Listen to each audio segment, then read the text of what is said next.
재개발 빌라 계약서에 도장을 찍기 바로 직전이었습니다. 공시가격이 낮으니까 주택수에 안 들어간다고 했습니다. 그런데 몇 달 뒤 예상하지 못한 세금 고지서가 도착했습니다. 같은 집인데 왜 결과는 완전히 달라졌을까요? 오늘 이 영상에서 세금 폭탄을 피하는 결정적인 기준을 알려드리겠습니다. 여러분, 지금 이 영상을 보고 계신 분들 중에 혹시 최근에 이 빌라 재개발 확정이래요, 지금 사두면 무조건 오릅니다 라는 말을 들어보신 분 계신가요? 만약 계시다면 지금부터 제가 드리는 이야기를 끝까지, 정말 끝까지 들으셔야 합니다. 왜냐하면 지금 이 순간에도 이 사실을 모른 채 계약서에 도장을 찍고 있는 분들이 있기 때문입니다. 서울 어느 부동산 중개업소, 40대 후반의 한 남성이 계약서를 앞에 두고 있습니다. 그는 이미 아파트 한 채를 가지고 있습니다. 그것도 2년 넘게 실거주한 양도세 비과세 요건을 완벽히 채운 아파트입니다.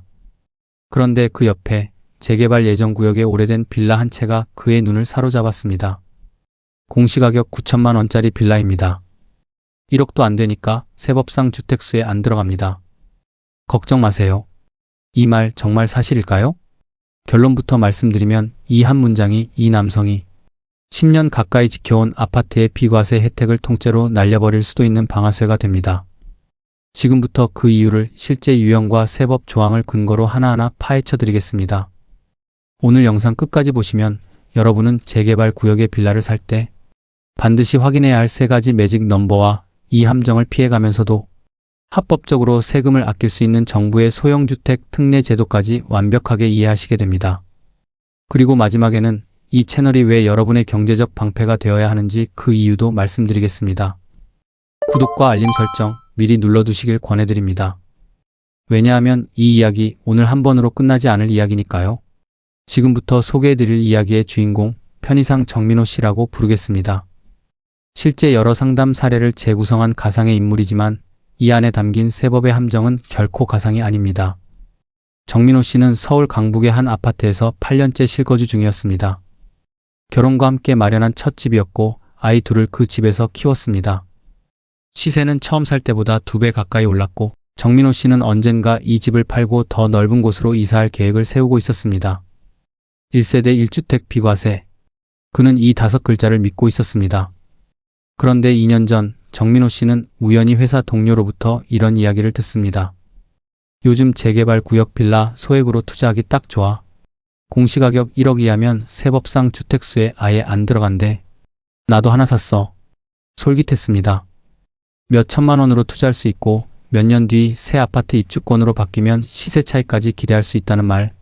정민호 씨는 서울 서부권의 한 재개발 예정 구역 공시가격 9천만 원짜리 낡은 빌라를 매수했습니다. 중개사도 동료도 모두 이건 주택수에 안 들어가니까 지금 살고 있는 아파트 비과세에는 전혀 지장 없다고 확인해 주었습니다. 그리고 시간이 흘러 정민호 씨는 계획대로 기존 아파트를 매도했습니다. 8년을 살았고 비과세 요건을 완벽히 채웠다고 믿었기에 그는 양도소득세 신고조차 대수롭지 않게 생각했습니다. 그런데 몇 달 뒤 세무서로부터 예상 밖의 통지서가 도착합니다. 1세대 2주택으로 판단되어 비과세 적용이 배제되며 양도소득세 및 가산세가 부과됩니다. 정민호 씨는 눈을 의심했습니다. 분명 빌라는 공시가격 1억 이하라 주택수에 안 들어간다고 들었는데 왜 2주택자로 분류가 된 걸까요? 바로 이 지점에서 우리가 오늘 반드시 짚고 넘어가야 할 첫 번째 진실이 등장합니다. 많은 분들이 착각하시는 것이 있습니다. 공시가격 1억 이하 주택은 주택수에서 제외된다는 말은 사실 반은 맞고 반은 틀린 이야기입니다. 이 말이 정확히 맞는 곳은 딱 한 군데, 바로 취득세 영역, 그 중에서도 다주택자 중과세율을 계산할 때 적용되는 지방세법 규정입니다. 즉, 새로운 주택을 살 때 취득세를 몇 % 낼 것이냐를 정하는 국면에서만 통하는 이야기라는 것입니다. 그런데 정민호 씨가 걱정해야 했던 것은 취득세가 아니었습니다. 그가 팔려던 것은 자신이 오래 실거주한 기존 아파트였고 그 세목은 취득세가 아니라 양도소득세였습니다. 그리고 양도소득세의 1세대 1주택 비과세 판단은 취득세와는 완전히 다른 법, 소득세법의 잣대로 이루어집니다. 더 결정적인 함정이 있습니다. 정민호 씨가 산 빌라는 그냥 낡은 빌라가 아니라 정비구역으로 지정고시된 재개발 구역 안에 있는 빌라였습니다. 지방세법 시행령은 이 부분을 명확히 규정하고 있습니다. 정비구역으로 지정 고시된 지역의 저가주택은 애초에 공시가격 특례 대상에서 제외됩니다. 즉 재개발 구역 안의 빌라는 아무리 공시가격이 1억 이하라 하더라도 다주택 판정에서 자유로울 수 없다는 뜻입니다. 여기에 더해 결정적인 문제가 하나 더 있습니다. 재개발 구역의 빌라는 관리처 분계획 인가를 받는 순간 더 이상 주택이 아니라 조합원 입주권이라는 완전히 다른 성격의 권리로 전환됩니다.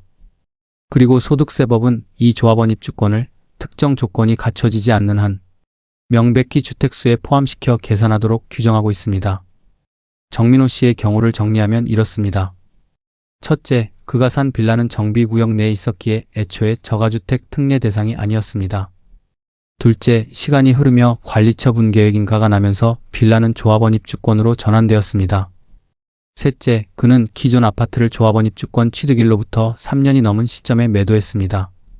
소득세법 시행령이 정한 특례에 따르면 1주택을 보유한 상태에서 조합원 입주권을 새로 취득한 경우 그 취득일로부터 3년 이내에 기존 주택을 양도해야만 비과세를 유지할 수 있습니다. 부득이한 사유가 있는 경우를 제외하면 이 기한을 넘기는 순간 비과세는 사라집니다. 정민호 씨는 이 사실을 몰랐습니다. 그리고 이 3년이라는 숫자를 몰랐던 대가는 수천만 원의 양도소득세와 가산세로 돌아왔습니다. 정민호 씨는 이 통지서를 받고 나서 며칠 동안 잠을 이루지 못했다고 합니다. 화가 나는 대상은 여러 곳이었습니다. 확인해주지 않은 중개사에게, 정보를 준 동료에게, 그리고 무엇보다 스스로에게. 나는 그저 소액으로 재테크를 해보려던 것뿐인데 왜 내 인생에서 가장 소중한 자산인 아파트의 비과세 혜택이 날아가야 하나. 이것이 바로 재개발 재건축 투자에서 가장 무서운 함정입니다. 겉으로 보면 별개의 두 가지 결정처럼 보이지만 세법은 이 둘을 하나의 세대, 하나의 자산 포트폴리오로 묶어서 판단합니다. 소액 투자라고 생각했던 빌라 한 채가 8년을 실거주하며 지켜온 아파트의 운명을 뒤흔든 것입니다. 실제로 국세청 상담 사례와 조세심판원 결정례를 살펴보면 이런 유형의 분쟁은 결코 드물지 않습니다. 중개사가 괜찮다고 했다. 인터넷에서 그렇게 봤다는 항변은 안타깝지만 과세 처분을 뒤집는 근거가 되지 못합니다. 최종적인 신고와 납세의 책임은 언제나 본인에게 있기 때문입니다. 여러분, 지금 이 이야기를 듣고 계신 분들 중에 혹시 비슷한 계획을 세우고 계신 분이 있다면 잠시 이 영상을 멈추고 생각해 보시길 바랍니다. 지금 내가 보유한 주택, 그리고 앞으로 매수하려는 재개발 재건축 물건, 이 두 개가 만나는 순간 어떤 화학 반응이 일어나는지 말입니다. 여기까지 들으시면 그럼 재개발 구역 빌라는 절대 사면 안 되는 건가라고 생각하실 수 있습니다. 하지만 여기서 반전이 있습니다. 국가는 무조건 세금 폭탄만 안기는 것이 아니라 특정 조건을 충족하는 사람들에게는 명확한 탈출구도 함께 마련해두고 있습니다. 첫 번째 문, 3년 이내 처분 특례입니다. 앞서 말씀드린 대로 1주택자가 조합원 입주권을 새로 취득한 경우 그 취득일로부터 3년 이내에 기존 주택을 양도하면 여전히 1세대 1주택 비과세를 적용받을 수 있습니다. 이건 단순한 팁이 아니라 재개발 투자를 결심하는 순간부터 캘린더에 크게 표시해 두어야 할 국가가 정한 마감 시한입니다. 두 번째 문, 대체주택 비과세 특례입니다. 재개발 재건축 사업 시행 기간 동안 거주할 목적으로 취득한 대체주택을 양도하는 경우 일정 요건을 충족하면 별도로 비과세를 인정받을 수 있는 제도가 존재합니다. 실거주가 필요한 상황이라면 이 특례를 미리 파악해두는 것이 세금 폭탄을 막는 두 번째 방패가 됩니다. 세 번째 문, 지방 저가주택 및 인구 감소 지역 주택 특례입니다. 만약 여러분이 눈여겨보는 물건이 재개발 정비구역이 아니라 지방의 공시가격 4억 원 이하 저가주택이거나 정부가 지정한 인구 감소 지역 내 주택이라면 이야기가 완전히 달라집니다. 이 경우에는 1세대 1주택 비과세를 판단할 때 주택수 산정에서 제외되는 특례가 실제로 존재합니다. 다만 이 특례는 지역, 공시가격, 취득 시기까지 요건이 매우 구체적으로 정해져 있기 때문에 어디에 있는 집이냐를 정확히 확인하지 않으면 오히려 정민호 씨처럼 낭패를 볼 수 있습니다. 핵심은 이것입니다.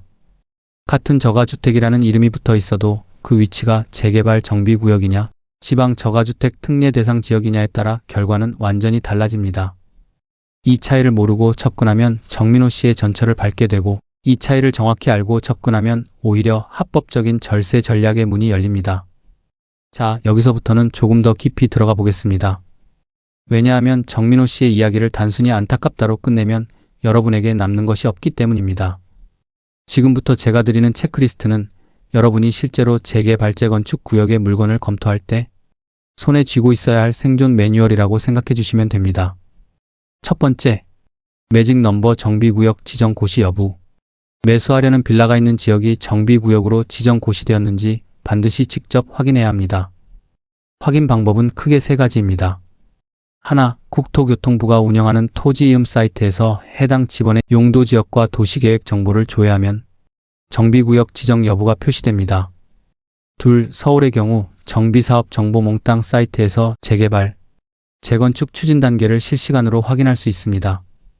셋, 관할 구청 도시정비과에 직접 문의하면 가장 정확한 최신 정보를 받을 수 있습니다. 여기서 중요한 것은 정비구역 지정과 정비구역 지정 예정 혹은 정비계획 수립 검토 중은 전혀 다른 단계라는 점입니다. 아직 정식으로 지정 고시가 이루어지지 않은 재개발 후보지의 경우 세법상 취급이 또 달라질 수 있기 때문에 지정 고시가 완료된 정비구역인가 아니면 아직 검토 단계인가를 문서로 확인하는 습관이 반드시 필요합니다. 두 번째, 매직 넘버 관리처 분계획 인가일. 이 날짜를 기점으로 빌라라는 주택은 조합원 입주권이라는 권리로 전환됩니다. 그리고 이 전환 시점이 바로 3년이라는 시계가 작동을 시작하는 기준점입니다. 여기서 많은 분들이 놓치는 부분이 하나 있는데 바로 사업시행인가와 관리처 분계획인가를 혼동하는 경우입니다. 사업시행인가는 정비사업을 진행해도 좋다는 행정적 승인 단계이고 관리처 분계획인가는 실제로 조합원 각자가 어떤 자산을 배분받을지 확정하는 단계입니다. 세법상 조합원 입주권으로의 전환은 원칙적으로 관리처 분계획인가를 기준으로 판단하므로 이 두 날짜를 명확히 구분해서 조합 사무실이나 등기부 등본, 조합 총회 자료를 통해 정확한 날짜를 확보해 두셔야 합니다. 세 번째, 매직 넘버 기존 주택 양도 예정 시점. 조합원 입주권 취득일로부터 3년 이내에 기존 주택을 양도할 계획이 실제로 가능한지 시장 상황과 세입자 문제, 이사 계획까지 모두 고려해서 현실적으로 점검해야 합니다. 특히 전세를 안고 있는 세입자가 있는 경우 임대차 보호법상 계약 갱신 청구권 행사로 인해 원하는 시점에 매도가 지연될 수 있다는 점도 함께 고려해야 합니다. 만약 3년 안에 팔 수 없는 상황이라면 애초에 재개발 구역 물건을 매수하는 결정 자체를 신중하게 재검토해야 합니다. 여기에 더해 실전에서 자주 등장하는 세 가지 변형 사례도 함께 짚어드리겠습니다. 변형 사례 하나, 지분 쪼개기 매물의 함정. 재개발 구역 내에서 하나의 필지를 여러 개로 쪼개어 파는 이른바 지분 쪼개기 매물의 경우 각 지분이 별도의 분양권 또는 입주권으로 인정되지 않고 하나의 물딱지로 취급되어 아예 새 아파트를 받지 못하는 경우도 있습니다. 이는 오늘 다룬 주택수 문제와는 별개의 리스크이지만 재개발 물건을 볼 때 반드시 함께 확인해야 할 위험 요소입니다. 변형 사례 둘, 세대 분리를 통한 회피 시도. 일부에서는 자녀나 배우자 명의로 세대를 분리해서 주택수 문제를 피해가려는 시도를 하기도 합니다. 하지만 소득세법은 단순히 주민등록상 세대를 분리했다고 해서 곧바로 별도 세대로 인정하지 않습니다. 30세 이상이거나 배우자가 있거나 기준 중위소득 40% 이상의 소득이 있는 등 법이 정한 요건을 충족해야 진정한 별도 세대로 인정받을 수 있습니다. 요건을 충족하지 못한 위장 세대 분리는 오히려 가산세와 함께 더 큰 세무 리스크로 돌아올 수 있습니다. 변형 사례 셋, 재건축과 재개발의 미묘한 차이. 재건축은 기존의 정비 기반 시설이 양호한 지역에서 노후 공동주택을 새로 짓는 사업이고 재개발은 정비 기반 시설이 열악한 지역을 도로, 상하수도까지 포함해 전면적으로 정비하는 사업입니다.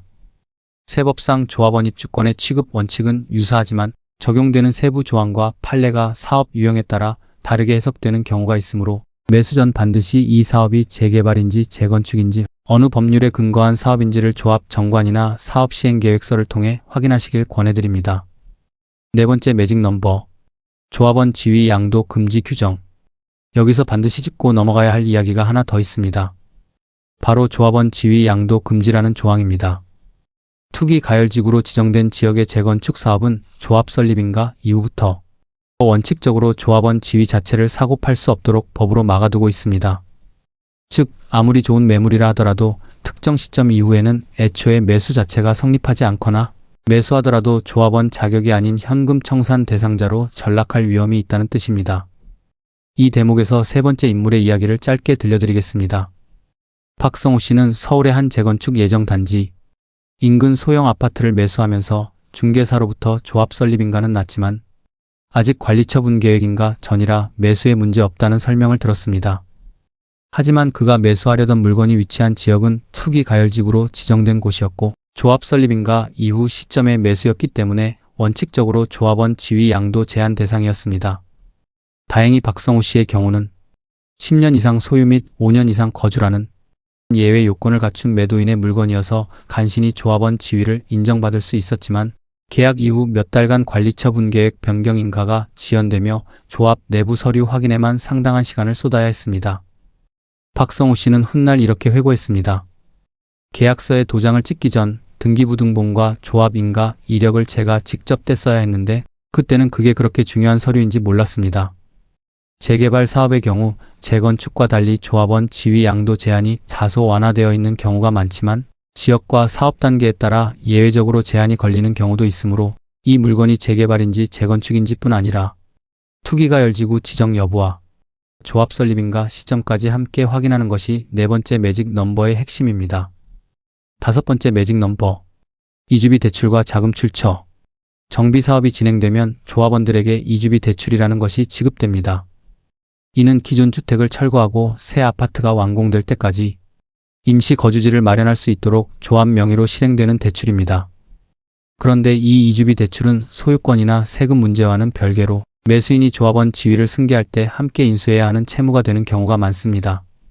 매매계약서에 이주비 대출 승계 조건이 명확히 기재되어 있는지, 승계 시 추가로 발생하는 이자나 중도 상환 조건은 없는지까지 확인하지 않으면 예상보다 훨씬 많은 초기 자금이 필요해지는 상황을 맞을 수 있습니다.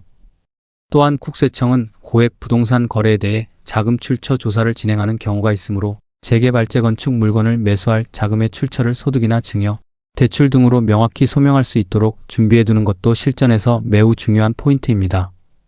이 5가지 매직 넘버와 3가지 변형 사례를 계약 전에 확인하지 않은 채 도장을 찍는 것은 마치 지도 없이 지뢰밭을 걷는 것과 같습니다. 반대로 이 정보를 손에 쥐고 있는 사람에게는 재개발 투자가 더 이상 운이 아니라 계산의 영역으로 바뀝니다. 여기서 잠깐 이 채널 기회 찬스? TV가 왜 세금 이야기와 함께 항상 정부 지원 제도를 함께 다루는지 말씀드리고 싶습니다. 대한민국의 부동산 세금 제도는 결코 규제 하나의 얼굴만 가지고 있지 않습니다. 규제 뒤에는 반드시 이를 보완하는 지원 제도와 특례가 함께 설계되어 있습니다. 지금부터는 그 지원 제도의 지도를 조금 더 촘촘하게 펼쳐 보여드리겠습니다. 공시가격이 낮다고 해서 무조건 적용되는 것이 아닙니다. 취득 당시 공시가격이 일정 기준 이하이면서 정부가 정한 특정 지역에 소재한 1주택이어야 하고 여기에 더해 전용면적 요건과 일정 기간 이상의 보유 요건까지 함께 충족해야 기존 일반주택 양도시 비과세 혜택을 그대로 유지할 수 있습니다. 즉 지방에 있고 싸다는 2가지 조건만으로는 부족하고 면적과 보유기간이라는 2개의 열쇠가 더 필요하다는 점을 꼭 기억해 주십시오. 인구 감소 지역 주택 특례, 지방 소멸에 대응하는 국가의 카드. 이 제도는 단순한 세제 혜택을 넘어 인구가 줄어드는 지방을 살리기 위한 정부의 정책적 의지가 담긴 특례입니다. 과세 기준일 현재 공시가격이 일정 금액 이하이고 취득 당시 정부가 지정한 인구 감소 지역에 소재해야 하며 1세대 1주택자가 정해진 기간 중에 새로 취득한 주택이어야 하고 무엇보다 기존에 보유하던 주택과 같은 시군구에 있지 않아야 한다는 조건이 붙습니다. 이 마지막 조건이 특히 중요한데 이는 단순히 세컨드 하우스를 늘리려는 수요가 아니라 실제로 인구가 줄어드는 다른 지역으로 자산과 관심을 분산시키려는 정책 목표가 반영된 결과이기 때문입니다. 수도권에 1주택을 보유하고 계신 분이라면 이 제도를 활용해 지방에 세컨드 하우스를 마련하면서도 기존 주택의 비과세 혜택을 그대로 지킬 수 있는 구조를 만들 수 있습니다. 준공 후 미분양 주택 특례, 건설 경기를 살리는 유인책. 1세대 1주택자가 이미 집을 한 채 보유한 상태에서 정부가 정한 기간 중에 준공 후에도 팔리지 않은 미분양 주택을 추가로 매수하는 경우 일정 요건 충족 시 이 미분양 주택은 주택수 산정에서 제외됩니다.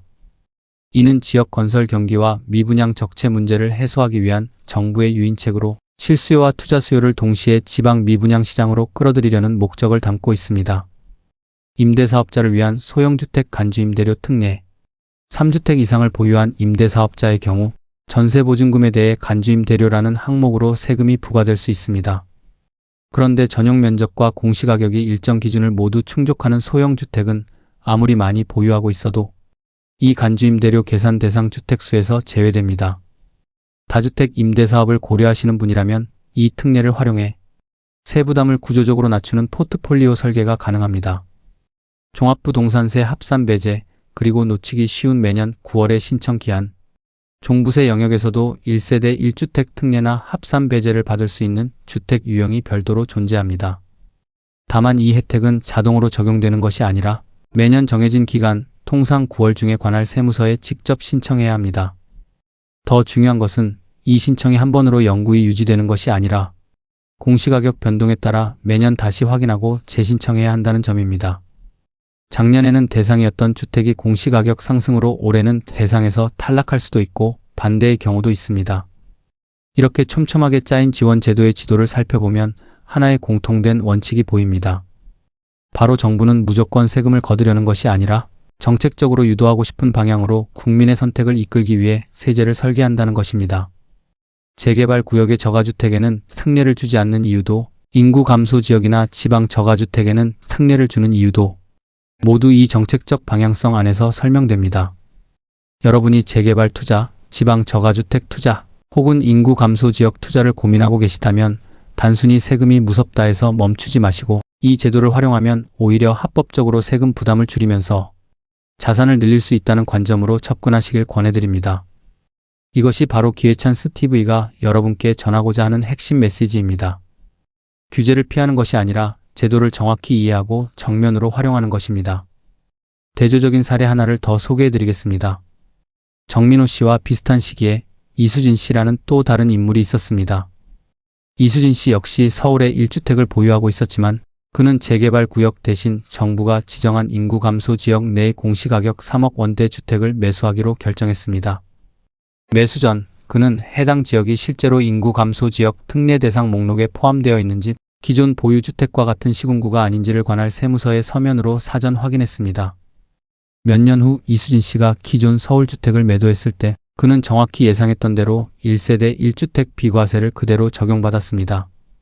같은 추가주택 매수라는 행위를 했음에도 불구하고 정민호 씨와 이수진 씨의 결과가 완전히 갈린 이유는 단 하나, 제도에 대한 사전 이해와 확인의 차이였습니다. 숫자로 체감하는 비과세의 무게. 이 이야기를 조금 더 체감할 수 있도록 가상의 숫자로 한번 계산해 보겠습니다. 만약 정민호 씨가 보유했던 아파트의 양도차익이 5억 원이었다고 가정해 보겠습니다. 1세대 1주택 비과세가 정상적으로 적용되었다면 실거래가 12억 원 이하 구간에 대해서는 세금이 아예 발생하지 않거나 장기 보유 특별공제까지 더해져 최종 세부담이 크게 줄어드는 구조가 됩니다. 하지만 비과세가 배제되고 2주택자로 과세되는 순간 이 5억 원의 양도차익 전체에 누진세율이 적용되고 여기에 장기 보유 특별공제율도 1주택자 대비 크게 낮아지며 신고 및 납부 지연에 따른 가산세까지 더해집니다. 결과적으로 원래대로라면 한 푼도 내지 않았을 세금이 수천만 원에서 많게는 억 단위까지 불어날 수 있다는 것이 바로 이 숫자가 보여주는 냉정한 현실입니다. 반대로 말하면 오늘 알려드린 3년이라는 기한, 정비구역 여부, 지역 요건, 이 몇 가지 숫자만 정확히 지켰다면 이 억 단위의 세금은 애초에 존재하지도 않았을 세금이라는 뜻이기도 합니다. 혹시 지금 이 영상을 보시는 분들 중에 이미 정민호 씨와 비슷한 상황에 처해 세금 고지서를 받아드신 분이 계실 수도 있습니다. 이런 경우 크게 두 가지 절차를 검토할 수 있습니다. 첫째, 스스로 판단하기에 애초에 과세 처분 자체가 세법 해석상 잘못되었다고 생각된다면 고지서를 받은 날로부터 90일 이내에 이의 신청, 심사 청구, 심판 청구 등 조세불복 절차를 밟을 수 있습니다. 둘째, 신고 자체는 적법했지만 이후에 몰랐던 공제나 특례를 뒤늦게 발견한 경우라면 법정 신고 기한이 지난 후 5년 이내에 경정 청구를 통해 환급을 요청할 수 있습니다.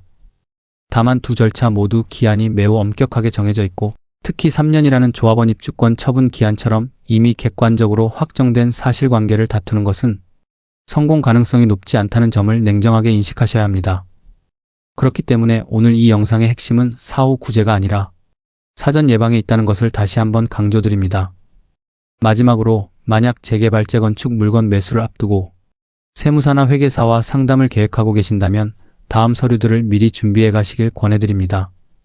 기존 보유주택의 등기부등본과 취득 당시 계약서, 매수하려는 물건의 등기부등본과 토지이용 계획 확인원, 조합 정관 및 관리처분 계획인가 관련, 조합 총회 자료, 그리고 본인의 세대 구성원 현황을 확인할 수 있는 가족관계 증명서와 주민등록 등본입니다.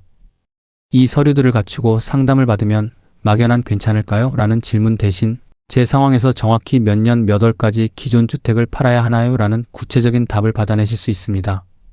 다만 한 가지는 꼭 기억해 주십시오. 오늘 말씀드린 공시가격 기준, 지역 요건, 3년이라는 기한은 매년 세법 개정과 고시가격 변동에 따라 달라질 수 있습니다. 실제 계약이나 신고 전에는 반드시 국세청 홈택스 관할 세무서 또는 세무 전문가를 통해 최신 기준을 다시 한번 확인하시길 바랍니다. 이제 오늘 함께한 세 사람, 정민호 씨, 이수진 씨, 박성우 씨의 이야기를 나란히 놓고 그 결말을 하나씩 정리해드리겠습니다. 먼저 정민호 씨입니다. 그는 결국 세무 전문가의 도움을 받아 경정 청구와 불복 절차를 검토했지만 이미 3년이라는 기한을 넘긴 처분 앞에서 뒤집을 수 있는 여지는 많지 않았습니다. 그는 결국 수천만 원의 세금을 그대로 부담해야 했습니다. 하지만 정민호 씨는 이후 인터뷰에서 이런 말을 남겼습니다.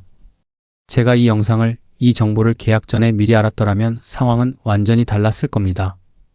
지금이라도 다른 분들이 저와 같은 실수를 하지 않으셨으면 좋겠습니다. 정민호 씨의 이야기는 슬픔으로 끝났지만 그 슬픔이 헛되지 않도록 만드는 것이 바로 오늘 이 영상을 보고 계신 여러분의 몫입니다. 다음은 이수진 씨입니다. 그는 정민호 씨와 정반대의 길을 걸었습니다. 인구 감소 지역 특례라는 어찌 보면 낯설고 생소한 제도를 매수 전에 미리 공부하고 세무서의 서면으로 사전 확인까지 받아둔 끝에 몇 년 후 기존 서울주택을 매도하면서 정확히 예상했던 대로 1세대 1주택 비과세를 그대로 적용받았습니다. 이수진 씨는 이렇게 말합니다. 솔직히 서면 확인을 받으러 세무서에 갈 때만 해도 반신반의했어요. 그런데 그 서류 한 장이 나중에 제 통장에서 나갈 뻔한 억 단위의 세금을 막아준 방패가 됐습니다. 이수진 씨의 이야기는 이 영상이 여러분께 드리고 싶은 카타르시스 그 자체입니다. 같은 상황에서도 제도를 알고 준비한 사람은 정반대의 결과를 손에 쥘 수 있다는 것을 이수진 씨가 몸소 증명해준 셈입니다.